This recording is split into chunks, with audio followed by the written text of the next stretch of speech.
안녕하세요. 오왕스쿨입니다. 지금 이 촬영하고 있는 시간에 우리 대한민국 국가대표 축구 대표팀이랑 그리고 요르단이랑 축구하고 있어요. 그런데 여기 있는 우리 수강생들 이 축구를 하고 있는 이 시간에 공부를 하려고 여기 앉아 있습니다. 얼마나 대단합니까? 정말 박수를 보내드립니다. 이 귀한 시간에 해야 할 오늘 강의. 오늘 강의는 여러분 들어보신 적 있을 거예요. 총균쇠. 총균쇠 들어본 적이 있는 사람. 네, 지금 다 손 들었어요. 총균쇠가 뭐냐? 제레드 다이아몬드라는 아주 유명하신 분께서 20세기 말에 굉장히 걸작 책을 하나 내놨습니다. 그게 바로 총균쇠라는 책인데, 이 책이 책 읽는 거 좋아하는 사람들의 정말 마음속 깊이 있는 그런 버킷리스트에 있는 책입니다. 왜냐? 이 책이 워낙 유명하고 너무나 명작인데 이 책이 굉장히 두꺼운 책이죠. 벽돌책입니다.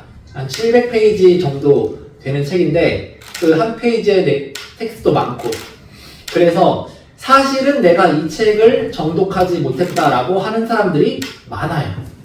그래서 내가 이 책 읽었어 라고 말하면 그러면 내가 어디 가서 너 좀 책 좀 읽는구나 라는 소리 들을 수 있습니다. 그 총균쇠, 제가 오늘 이 총균쇠에서 어떤 얘기를 하는지 여러분들께 설명해 드리겠습니다. 근데 사실 이 총균쇠는 굉장히 내용이 방대한데 그 방대한 게 사실 최소한으로 압축된 내용이에요. 그렇다는 말은 사실 여기서 더 압축해서 설명해서 이 총균쇠에서 주장하는 내용을 온전히 이해하기는 어렵기 때문에 이 강의를 들어도 책을 꼭 읽어주시기 바랍니다. 제가 유튜브에서 이 총균쇠 10분 완벽 설명, 총균쇠 20분 완벽 설명 이런 영상들 다 봤는데 말도 안 되는 얘기예요.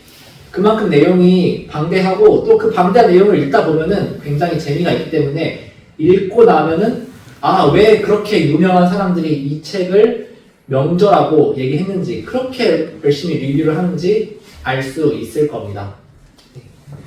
이 총균쇠는 어떤 내용이냐면은 한 폴리네시아 원주민의 질문으로부터 시작합니다. 이 폴리네시아가 어디냐면은 이 태평양, 남태평양 이쪽에 왠지 우리가 막 모아나 이런 데서 나올 것 같은 섬 있잖아요. 그런 섬이 이렇게 넓게 분포되어 있는 그런 이 방대한 지역을 폴리네시아 지역이라고 합니다.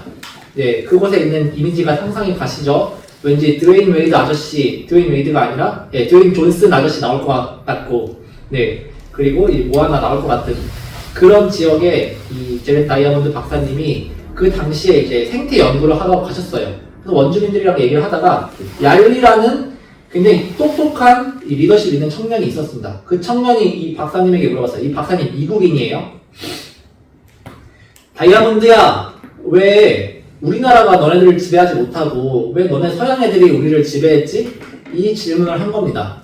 네, 질문할 수 있을 법한 내용이겠죠? 실제로 이 세계사에서는 이 서구 유럽들이 이 대항해 시대 이후로 전 세계로 확장하면서 식민지 지배도 많이 하고 그 결과로서 굉장히 큰 국력의 차이를 벌였고 식민지 지배를 당한 나라들도 있고, 그런 역사들 가운데 이 미국이라는 그 당시에도, 지금도 그렇지만 그 당시에도 이제 최대 선진국이었던 곳에서 이제 백인이 왔는데 궁금하겠죠. 왜 우리는 이렇게 지배에 당하는 역사를 가지고 있는가? 우리도 그런 아픈 역사가 있잖아요.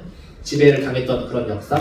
물론 이제 우리는 백인한테 지배를 당한 건 아니고 이제 옆에 있는 일본에게 지배를 당한 거였지만 그 과정을 설명해 줄 수 있는 사람은 많습니다. 과학기술, 여러 가지 정치 조직, 그리고 여러 가지 군사기술 이런 것들이 더 우월했기 때문에 지배했지. 그런데 이 말로는 사실 이 대답을 근본적으로 해결할 수가 없습니다. 왜 너네가 그거를 가졌지? 16세기에서 19세기 즈음에 걸쳐서 1500년대부터 이제 1800년대, 1900년대 즈음까지 이 서구 유럽과 그리고 이제 미국에서 굉장히 항해 기술, 그리고 상업 기술, 과학 기술, 군사 기술 이런 것들이 발달했기 때문에 세계적인 확장이 가능했고, 이제 장거리 항해가 가능했고, 그리고 적은 군대로도 많은 이제 현지 군대를 이길 수 있는 그러한 것들이 가능해졌습니다. 예, 그러한 역사는 아마 여기 계신 분들 구체적으로 알지 못해도 어렴풋이는 알고 있을 거예요. 뭐 영국, 프랑스, 네덜란드 이런 서구 열강의 나라들이 많은 나라들을 이제 침략하고 지배하고 이랬던 과정들. 그런데 그렇게 할 수 있었던 직접적인 과정을 가장 극적으로 표현해주는 전투를 이 책에서 설명을 해줍니다. 그게 카마르카 전투라고 하는 이 페루 북서부 지역, 지금의 페루 북서부 지역의 그 당시 잉카 제국이었어요. 잉카 제국의 황제인 아타후알파의 8만 군대, 그리고 그 당시 이 아메리카 대륙을 개척하러 나갔었던 정복자 피사로라는 이 스페인의, 어떻게 보면 지금 뭐 치면은 뭐 장교이죠. 이 스페인의 장교가 100여 명의 군대를 이끌고 맞서게 됩니다. 방금 제가 몇 만이라고 했죠? 8만이라고 했죠? 예, 사료를 추측해 보건데 8만 정도의 군대가 있었을 것이라고 예상이 되는데, 이 스페인의 피사로 겨우 100여 명, 168명이라고 기록이 되어 있습니다. 예, 약간의 차이가 있을 수 있지만, 이제 그러면 몇 분의 몇이죠? 대략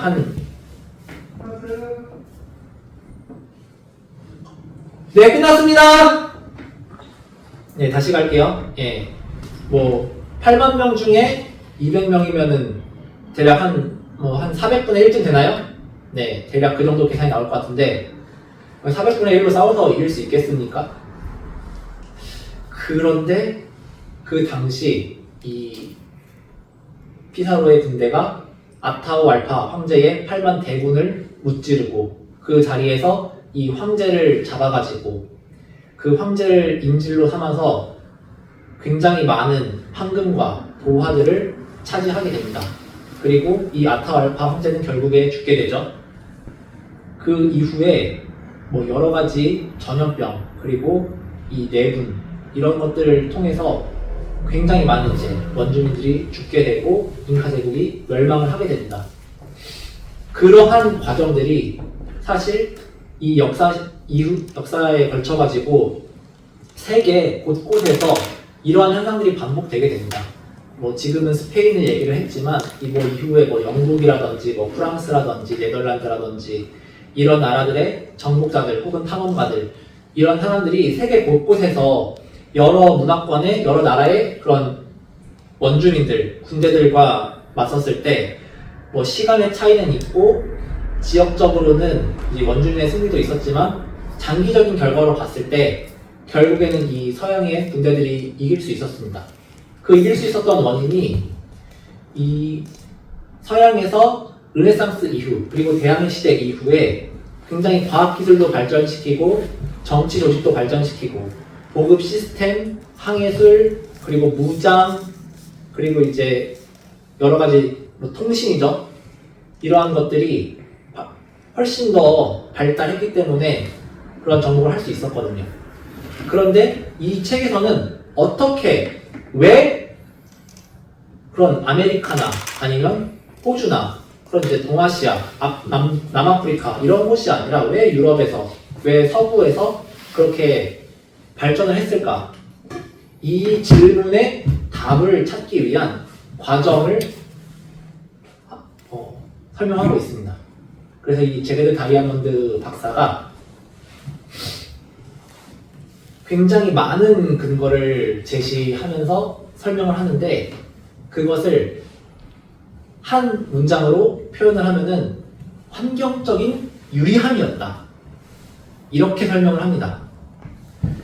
어떤 사람들은 백인들이 똑똑하고 우월하니까, 너네들은 열등하니까 우리한테 진 거야 라고 많은 사람들이 주장을 했어요. 그리고 실제로 뭐 고등학교라든지 대학이라든지 이런 곳에서 그렇게 강의하는 사람들도 예전에는 많이 있었어요.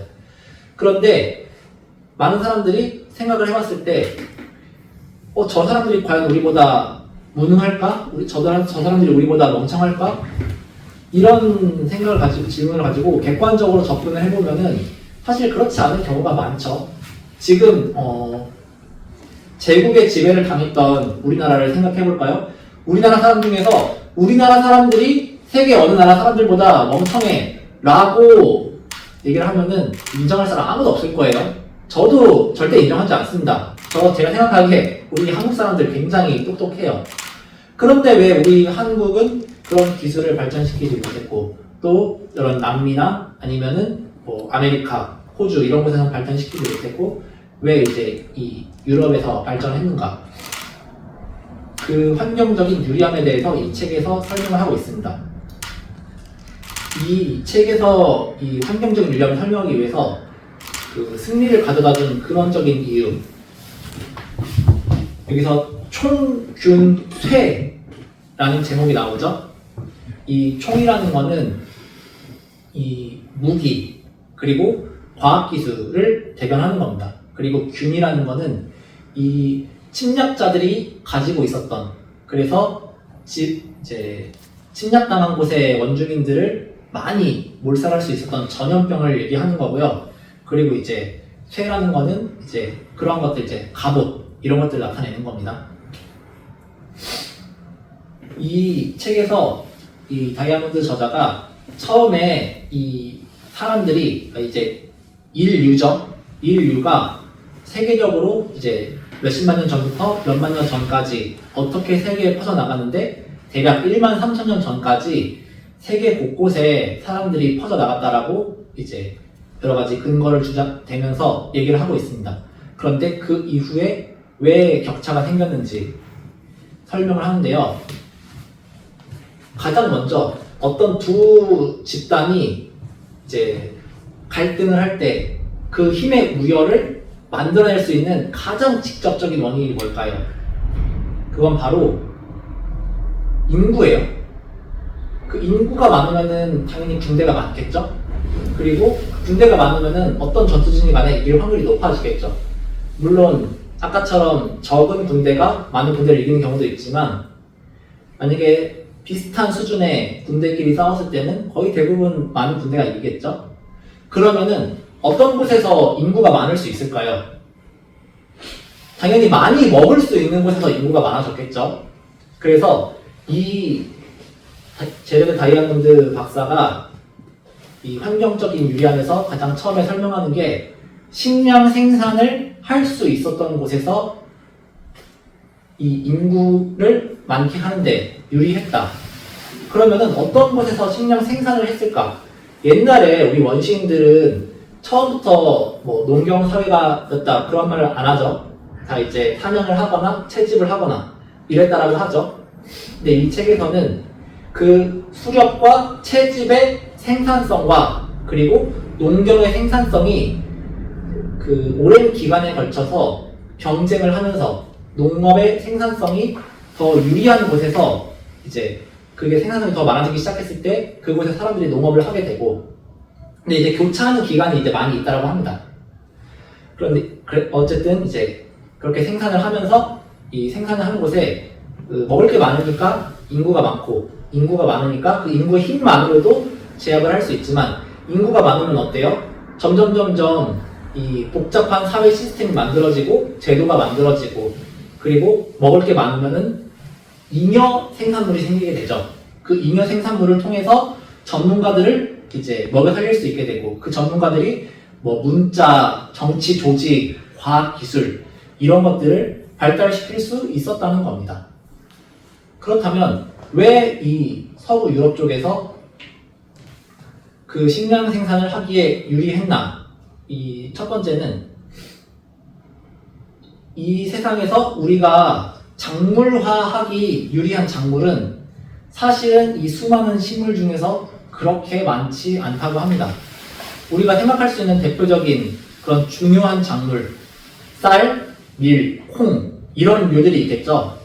실제로 지구상의 인간을 대부분 먹여 살릴 수 있는 칼로리는 이 쌀, 콩, 밀 등에서 나옵니다. 뭐 요즘에 뭐 감자, 고구마 이런 것들이 있지만 그런 주요 작물들이 하필이면 이 아시아 쪽에, 유라시아, 여기서는 유라시아라고 합니다. 이제 아시아에서 유럽, 그리고 북아프리카까지. 왜 유라시아라고 하냐면은 그 대륙이 비교적 소통이 잘 되기 때문이에요.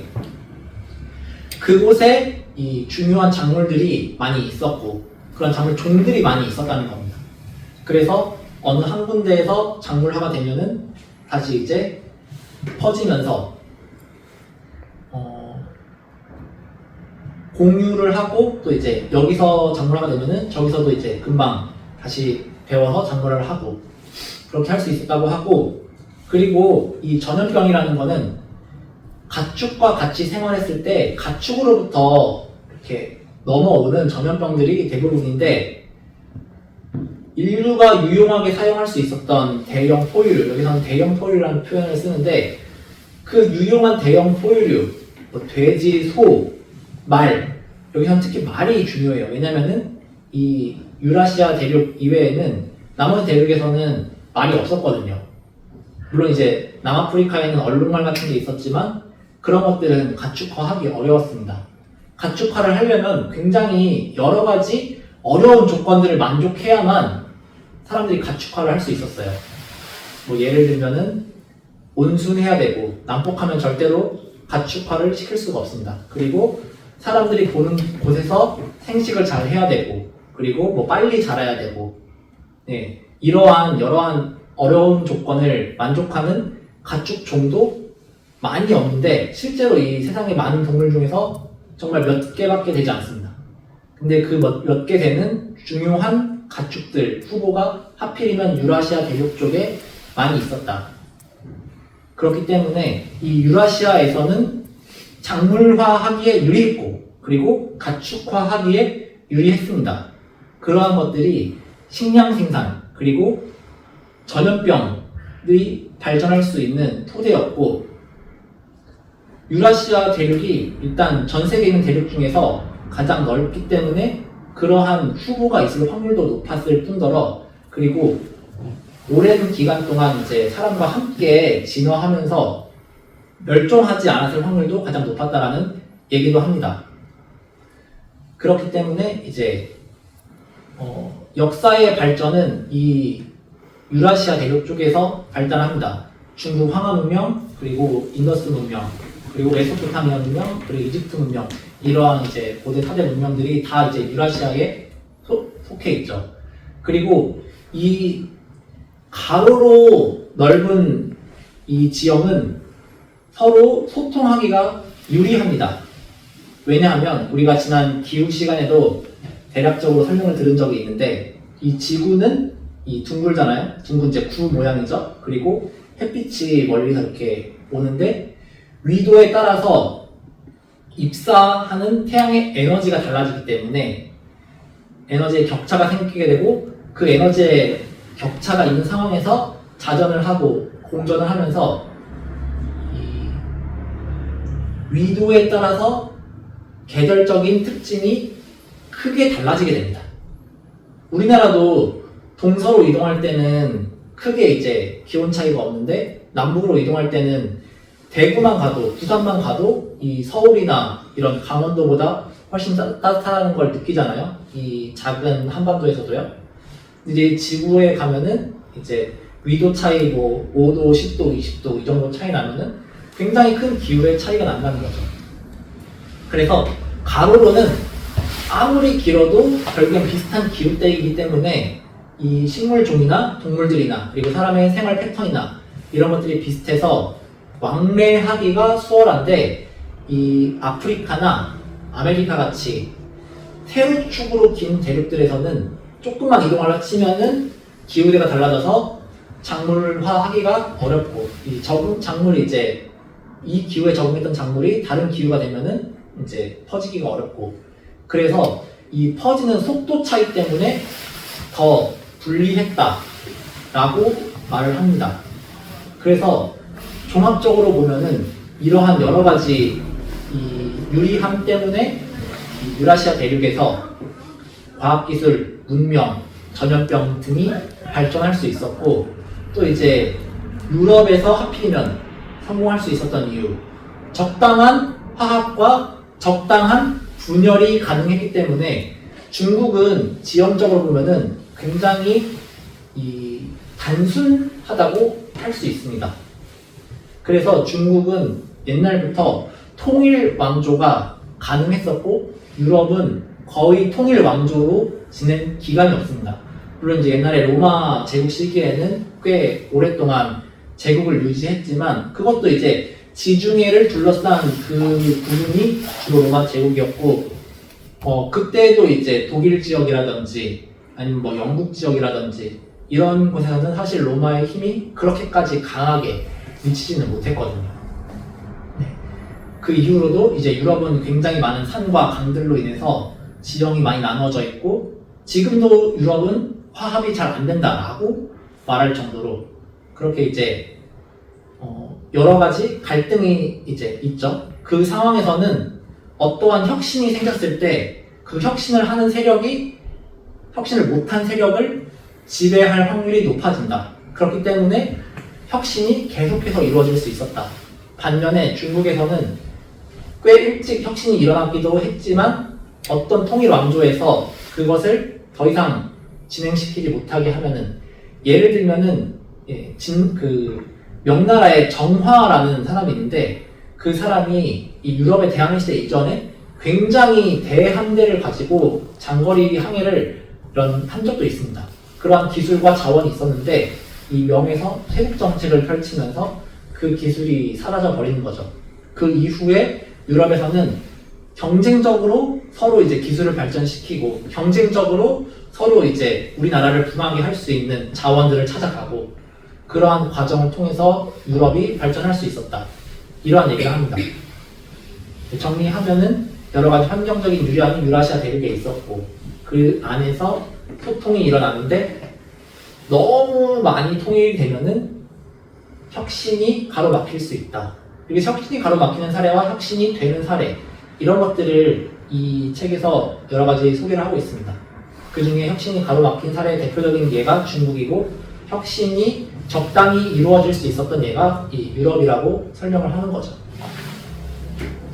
그런데 이제 이 책에서 말하는 여러 가지 이제 지리적인 유리함에 대해서 사실 시대별로 그리고 지역별로 시기에 따라서 더 유리하고 더 불리하고 그리고 어떤 때는 때를 못 만났을 때는 그 가능성을 펼치지 못하고 있다가 이제 어느 순간에 때를 만나면은 그 가능성을 펼치기도 하고 그런 예시도 말을 하고 있습니다. 그래서 사실 이 책에서는 이 굉장히 냉정하고 어떻게 보면 냉혹한 그런 이 자연사와 인간사의 발달에 대해서 얘기를 하고 있는데 보통 이런 강의를 하면은 어떤 교훈을 얘기하고 싶어지지만 사실 이 책을 읽다 보면은 어떤 교훈을 내가 얻어야 될지 이거는 아마 독자들이 책을 읽으면서 생각을 해야 될 부분이라고 생각을 합니다.